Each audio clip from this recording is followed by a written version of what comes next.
संतों ने बताया कि परमात्मा का एक नाम है दीन बंधु दीनानाथ। मतलब वो गरीबों के सहायक हैं, निर्धनों के मददगार हैं। क्योंकि आज का कलयुग का व्यक्ति हर व्यक्ति में अकड़ है और वो उसी वजह से परमात्मा उससे दूर है। अगर सन्यासी है तो उसको सन्यासी की अकड़ है कि मैं सन्यासी हूँ। अगर कोई धनवान है तो धनवान की अकड़ है उसमें। जो भिखारी है, भीख मांग रहा है, उसमें भीख मांगने की अकड़ है। जो दीन है, छोटा है, दरिद्र है, जो परमात्मा के सामने अपने आप को असहाय मानता है, वही की सहायक परमात्मा मदद करता है। जब मीराबाई पूर्ण तरीके से आसक्त हो गई परमात्मा पे, तभी भगवान ने उसकी मदद करने के लिए आए। जब तक हम खुद ही अपने सामर्थ्य से, अपने बल से चलते रहेंगे, तब तक भगवान हमारी कोई मदद नहीं करता। और जब तक पूर्ण आस और पूर्ण विश्वास और पूर्ण समर्पण जब नहीं होता, तब तक परमात्मा हमारी कोई मदद नहीं करती। अपने हिंदू धर्मों में सबसे बड़ी विडंबना तो ये है कि हम कहीं एक जगह स्थिर रह ही नहीं पाते। क्या देवता पे कहीं यहाँ किसी देवी देवता की आलोचना कोई सत्संग में या कहीं भी नहीं होती, लेकिन हमें एक जगह हम जाएंगे तभी हमारी मदद होगी। जैसे हनुमान चालीसा में बात आती है कि और देवता चित्त न धरे, हनुमत से ही सर्व सुख करने। मतलब हनुमान चालीसा में वो कह रहे हैं कि और देवता तुमने चित्त में ही धारण करी है, तो चित्त में भी और देवता आ रहे हैं, तब तक तुम्हारी भक्ति पूर्ण नहीं मानी जाएगी।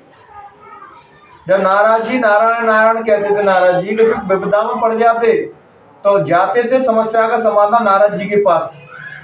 लेकिन हमारी विडंबना क्या, सभी लोगों की ये गुरु महाराज है या किसी देवी देवता को मानते तो है, लेकिन कहीं ये भी सुन ली कि एक और फलाने पे ऐसे आया ना, माँ कलाची लगी है तो माँ भी चले जाते हैं। हमें भक्ति से भजन से कोई मतलब ही नहीं है। हमें आज के कलयुगी इंसान तो उसकी इच्छाएं पूरी होना चाहिए, उसकी जरूरतें पूरी होना चाहिए। हमें भक्ति से, भगवान से कोई मतलब नहीं है। अगर तुम मल बता दो जहाँ मनोकामना पूरी हो रही है तो तुरंत दौड़ लाके चला जाएगा। कि वो कहते हैं अंधे अंधे ठेलिया राय बता दो कौन। अंधे लोगों को राह बता रहे हैं। कहने वाला अंधा और सुनने वाले अंधे। सुनने वालों को कोई मतलब नहीं है, बाकी इच्छा पूरी हो जाए। वो कहते नहीं है कि घर घर गुरु फिर रहे हैं, घर गली गली गुरु फिर रहे हैं, कंठी माला हाथ ले, चाहे स्वर्ग जाओ चाहे नरक जाओ, पर हमें दक्षिणा दो। वरना मतलब ही नहीं है तुम कहाँ जा रहे हो, कहाँ नहीं जा रहे हो, उन्हें मतलब नहीं है तुम सत्य के रास्ते पे चलो या असत्य के रास्ते पे चलो। उन्हें तो दक्षिणा दे जाओ और उनका काम खत्म हो गया। लेकिन एक सदगुरु का, एक कामिल मुर्शिद का वो काम नहीं रहता। कामिल मुर्शिद को जब तक तुम्हारा शरीर नहीं छूटेगा और उसका शरीर नहीं छूटेगा, तब तक तो तुम्हें कोई चीज ही रोकेगा कि गलत काम मत करो। गलत काम का गलत परिणाम मिलता है और अच्छे काम का सही परिणाम मिलता है। लेकिन कलयुग में विडंबना क्या है कि सही रास्ते पर तुरंत कामयाबी है, तुरंत उस चीज का फल नहीं मिलता। और कलयुग में अपन क्या चाहते हैं, हथेली पे आम में तुरंत हमें उसका फल मिले। अगर अपन पढ़ाई भी, कोई बच्चा पढ़ाई भी करता है तो तुरंत पढ़ाई करते ही अधिकारी तो ही बन जाता है। उसकी जो प्रोसेसिंग है वो धीरे धीरे चलता है, स्टेप बाय स्टेप, सीढ़ी दर सीढ़ी चढ़ता है। ऐसे ही सत्य का मार्ग है। जैसे जैसे तुम योग होते जाओगे, ध्यान भजन साधना करके, और सबसे महत्वपूर्ण बात तो ये है कि तुम्हारे अंदर समाज कल्याण की भावना होगी, सेवा की भावना होगी कि मुझे जो चीज मिल रही है मैं समाज की सेवा के लिए मिल रही है, दूसरों की भलाई करने के लिए मिल रही है। तब तुम चीजों का सदुपयोग और सही चीजों का अर्थ समझ पाओगे। लेकिन आज के टाइम पे जिसको जो शक्ति मिल जाए उसका वो दुरुपयोग ही करता है। एक गुना में एक सज्जन रहते थे, तो उनके पास एक ऐसी सिद्धि आ गई कि वो किसी का दर्द मर्द हाथ ठीक करते थे। तो जब वो समाज के कल्याण के लिए निस्वार्थ सेवा भाव से काम कर रहे, तब तो वो सिद्धि काम कर रही थी उनकी। और जैसे ही उन्होंने उसका पैसा लेना चालू कर दिया, कि चालू कर दिया, रेट फिक्स कर दी, कितने पैसा में और बीमारी खत्म हो गई, तो धीरे धीरे वो सिद्धि चली गई। जब तुम हर चीज का सदुपयोग करोगे तो परमात्मा तुम्हें और चीजों में और साधनाओं का और बलवती करता है, और रिद्धि सिद्धि में भी तुम्हारी बलवती होती है। लेकिन तुमने उसका दुरुपयोग चालू कर दिया। आज क्या धर्म क्या है, धर्म एक धंधा बन के रह गया है बस। क्या केवल पैसे के पीछे दुनिया भाग रही है। सभी कलयुग में वो कहते नहीं कि पैसे के पीछे आदमी कुछ नहीं देख रहा, रिश्ते नातेदार कुछ दिखाई नहीं दे रहा, पैसे आदमी को अंधा कर देता है। जब प्रभु भी उसके सामने बैठेगा हो और एक तरफ पैसा लगा हो, तो माया को चुनेगा, भगवान को नहीं चुनेगा। गुरु महाराज कहते थे बेटा भजन कर लो बच्चा, और अंतिम समय में तो भजन ही काम आएगा। अगर विश्वास ना हो, कोई व्यक्ति आईसीयू में भर्ती हो, डॉक्टर कह दे कभी बचने वाले नहीं है, तो उसको तुम देना कि भैया धन ले लेगा करोड़, तो वो नहीं, क्या नहीं धन नहीं चाहिए, वो बस किसी भी प्रकार से बचा लो। और भगवान उससे पूछेगा बचाने के बाद भजन करेगा, तो तब भी वो क्या कह देगा कि नहीं करूंगा। जब मुसीबत जीप पे आती है तब तो वो समझो आमे लाता चलता, जो मुसीबत गई तो भजन भी खत्म हो गया उसका। इसलिए तो गुरु महाराज ने हर व्यक्ति को एक न एक समस्या दे दी है, जैसे वो भगवान का चिंतन करता रहे, परमात्मा को याद करता रहे। और नहीं भी करोगे परमात्मा को याद, तो परमात्मा का क्या बिगड़ रहा है? कोई भी उसका भजन नहीं करता तो उसका क्या बिगड़ रहा है? कलयुग में व्यक्ति क्या है कि कलयुग की व्यक्ति की जो खासियत है, वो कुछ करेगा तो जता देगा, लेकिन परमात्मा हमें सांसों की पूंजी दे रहा है, रोज हमें खाने के लिए खाना दे रहा है, रहने के लिए मकान दे रहा है, सब सुविधा दे रहा है, लेकिन तब भी वो एहसास कभी नहीं होता था कि मैं कर रहा हूँ सब कुछ। और कलयुगी व्यक्ति मैं थोड़ा करेगा तो अहंकार के मारा बढ़ जाएगा कि मैं कर रहा हूँ, मेरा मकान, मेरी गाड़ी, मेरे घोड़ा, मेरे ये। जो असली में है, जिसको जान के प्रभु को जाना जाता करता है, उसको तो वो जानता नहीं है, और जिंदगी भर मैं कहता रहता है कि मैं। लेकिन जो तुम मैं कह रहा है, पहले तुम जान तो लो कि तुम हो कौन। क्या तुम्हारा परिचय, मेरा नाम राहुल है, राहुल इतना परिचय नहीं है। तुम उस अविनाशी के अंश हो, उस परमात्मा के अंश हो, कि ईश्वर अंश जीव अविनाशी, चेतन अवल सहज सुख राशि। जब तुम अंदर भीतर बैठे हुए परमात्मा से जुड़ जाओगे तो उसकी कभी मौत नहीं होती। जैसे कबीर साहब ने कहा कि मरने से पहले जो मरने की कला सीख जाता है उसको फिर कभी नहीं मरता। और समाधि में होता क्या है, समाधि में सारी चेतना सुगड़ के उसकी न्याय एकाग्रता हो जाती है, और वो साधक देख रहा होता है, जो दृष्टा देख रहा है उस प्रकाश को, वो मैं नहीं हूँ, मैं शरीर नहीं हूँ जो उस प्रकाश को देख रहा है, जीवात्मा को देख रहा है, वो प्रकाश रूप है। और जब ये चेतना निकल के परमात्मा यहाँ चली जाती है तो उस प्रकाश रूप में हो जाती है। बूंद समुद्र में जाके मिल गई तो समुद्र का स्वरूप हो गई। लेकिन हम उस प्रोसेस को ध्यान ही नहीं देते। ध्यान भजन के माध्यम से गुरु महाराज ने सब बता दी कि मरने की क्रिया को तो मरने से पहले सीख जाओ। गुरु महाराज कहते थे कि चेतना को अपने शरीर से निकाल के बाहर खड़ी कर दो, तभी पूर्ण साधना मानी जाती है। उसकी साधना पूर्ण हुई और सफल हुई। जब तक तुम अवस्था तक नहीं पहुंचे कि अपनी चेतना को निकाल के बाहर खड़ी कर दो, तब तक तो मृत्यु का भय, असुरक्षा का भाव बना रहेगा। कहीं मुझसे धन ना छिन जाए, मुझसे पद ना छिन जाए, मैं मर ना जाऊं, मैं बीमारी ना हो जाए, असुरक्षा की भावना आदमी के अंदर बनी रहेगी। आजकल लोगों के अंदर नेगेटिव विचार बहुत आते हैं, नकारात्मक विचार बहुत आते हैं कि मैं मर ना जाऊं, कि मेरा बिजनेस में लॉस ना हो जाए, कि छत ना गिर जाए, ऐसे विचार आते हैं आदमी के अंदर। और पॉजिटिव ऊर्जा से भरने का केवल एक ही रास्ता है जो सभी संतों ने बताया है।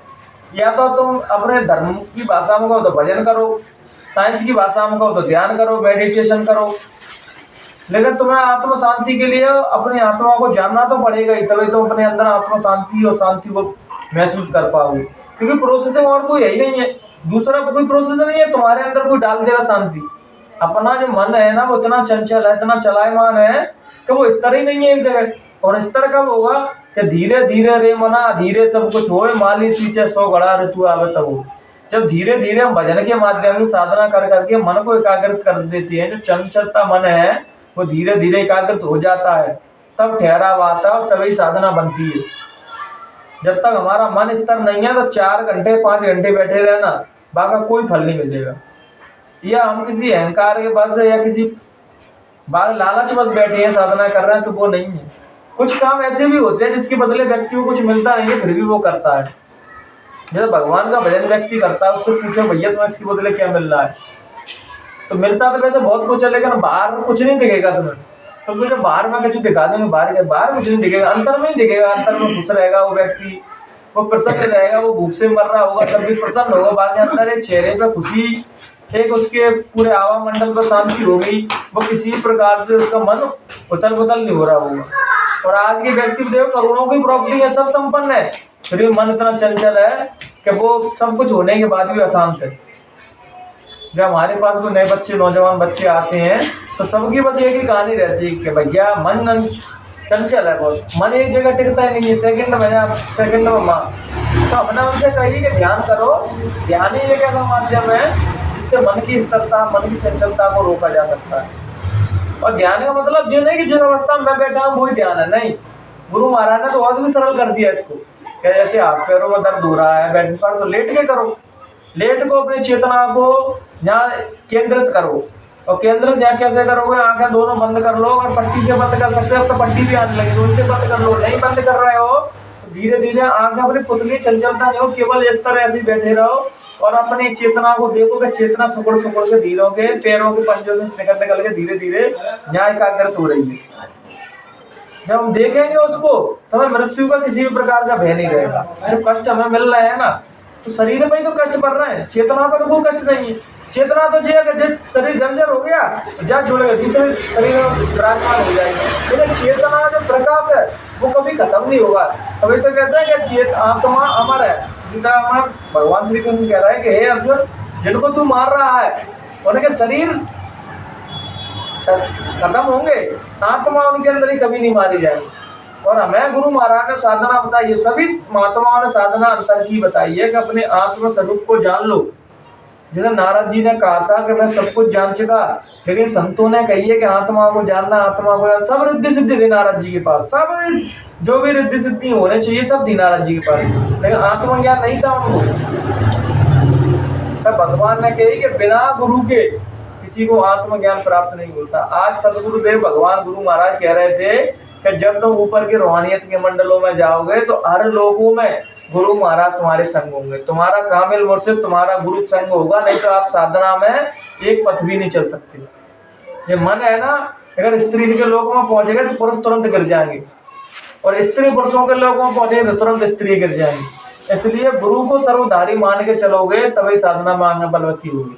हम लोग जो क्या है 99% लोग हैं वो सत्संग ही है, वो भजनानंदी साधक नहीं है, गुरु के प्रेमी नहीं है, वो सत्संग ही है। तो सत्संगी का अर्थ क्या होता है कि सत्संग तो सुनेंगे, वो सत्संग करेंगे भी, जाएंगे ही आएंगे, लेकिन साथ साथ में जो और भी संसार के काम कर रहे हैं वो सारे करेंगे। इसलिए उनकी साधना में बलवती नहीं होगी, साधना करनी ही नहीं है। उन्हें तो बस ये है कि अपनी जरूरतें चीज पूरी हो जाए। और आज के बच्चों को क्या है, बेचारे बूढ़े पुराने सत्संगी है तो वो गुरु महाराज पे लगे हुए हैं, लेकिन बच्चों को किसी ने खबर दे दी फलाने जगह जाओ तो मनोकामना पूरी हो जाएगी, तो वो तुम तो माँ बाप से कहने लगेंगे गुरु महाराज कुछ नहीं जानते, माधे को मांगा तो भी नौकरी लग गई, माँ ऐसा गया तो ऐसा हो गया। लेकिन पूर्ण विश्वास अगर तो यहाँ होता तो यहाँ भी वो काम हो जाता। कोरोना में कईयों सत्संगी भी मर गए। अब जहाँ अपन जो खबर है गुरु महाराज तो कहेगा सत्संगी ने कुछ नहीं हुआ, तो सत्संगी केवल नाम के लिए थे, काम वो काल का कर रहे थे। तो गुरु महाराज तो क्या मदद करेंगे? गुरु महाराज तो उसी की मदद करते हैं। जैसे द्रौपदी की मदद कब करी? जब पूर्ण तरीके से कृष्ण पर डिपेंड हो गई तभी। जब तक हम पूर्ण तरीके से एक किसी देवी देवता, मैं किसी भी देवता की बुराई नहीं कर रहा, मैं तो बल्कि ये कह रहा हूँ कि आप किसी को ही मानो, एक को ही मानो, फिर वो तुम्हारी रक्षा करने के लिए ना आए तब तुम कहना। अगर भगवान शंकर को मानते हो तो नहीं मानो, कृष्ण को मानते हो तो नहीं मानो, राम जी को मानते हो तो उनको ही मानो। लेकिन हम 17 जगह मानते हो सबों को, तो एक भी नहीं आते हमारे पल्ले कि एक साधु सब सदा है, सब साधा है सब जाए। एक को साध लो तुम्हारे सब काम बनेंगे। बहुत से ऐसे सत्संगी है चाहे मर भी जाएंगे लेकिन गुरु महाराज को नहीं छोड़ेंगे और उनके सारे काम बनना है। इसलिए हम अपनी वाणी को यहीं बढ़ावा देंगे और आप भजन करें और लोगों से जो कहें कि भैया एक बार विश्वास करके तो देखो। धर्म धार्मिक आस्था है, विश्वास का ही खेल है। अब तुम्हारा विश्वास है तो तुम्हारे सारे काम बनेंगे, और विश्वास नहीं है तो तुम्हारे कहीं भी चले जाओ कोई काम नहीं बनेगी। क्या मानो तो एक पत्थर है, ना मानो तो उसमें परमात्मा है। बस इन्हीं विचारों के साथ हम अपनी वाणी को देंगे। जय गुरुदेव।